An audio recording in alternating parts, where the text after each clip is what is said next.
खान कहते हैं मौजूदा हुक्मरानों ने मईशत बर्बाद कर दी, 2 खानदानों की दौलत बढ़ गई। पाकिस्तान का डिफॉल्ट रिस्क 90% हो गया।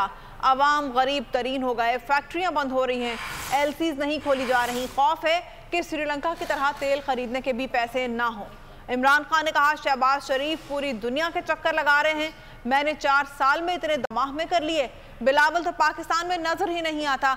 ये लोग दुनिया भर में सैलाब बेचकर पैसा लेना चाहते हैं लेकिन कोई फायदा नहीं हो रहा। अब सऊदी अरब ने भी पैसे देने से इनकार कर दिया है, उन्होंने भी शराइत बता दी हैं। इमरान खान ने कहा IMF शराइत मानने पर पैसे देगा।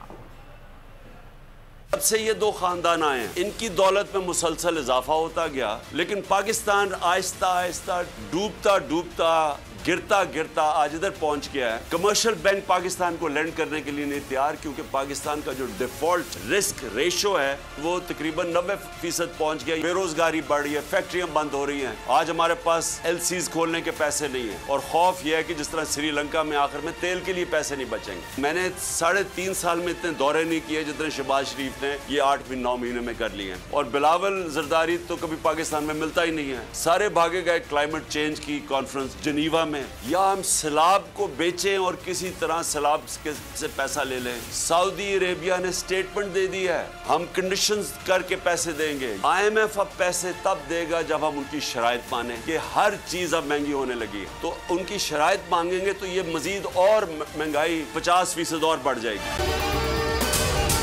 अगर आपको ये वीडियो पसंद आई है तो हमारे चैनल को सब्सक्राइब करें और बेल आइकन को प्रेस करें। 2022 बहुत सारे तोहफे भी देखे गया पाकिस्तान की आवाम को। पाकिस्तान की आवाम को एक तोहफा ये दिया कि आवाम को पता चल गया कि पाकिस्तान का मीडिया क्या है। साल 2022 में सबसे ज्यादा देखे जाने वाला चैनल बोल न्यूज रहा नंबर 1। हमने बहुत सारे शोज और ट्रांसमिशंस की, पूरा साल मुसलसल जदोजहद में निकल गया कि ये वोट ऑफ कॉन्फिडेंस के पीछे कौन लोग थे। तोड़े रेटिंग के सभी रिकॉर्ड। सोशल मीडिया पर भी सबसे ज्यादा तेजी से 2.4 बिलियन व्यूज का संगे मील अबूर किया। एंकर्स को भी आवाम में सबसे ज्यादा मकबूलियत मिली और सोशल मीडिया पर भी बोल रहा सब पर भारी। सब्सक्राइब करें और बेल दबाएं ताकि कोई खबर रह न जाए।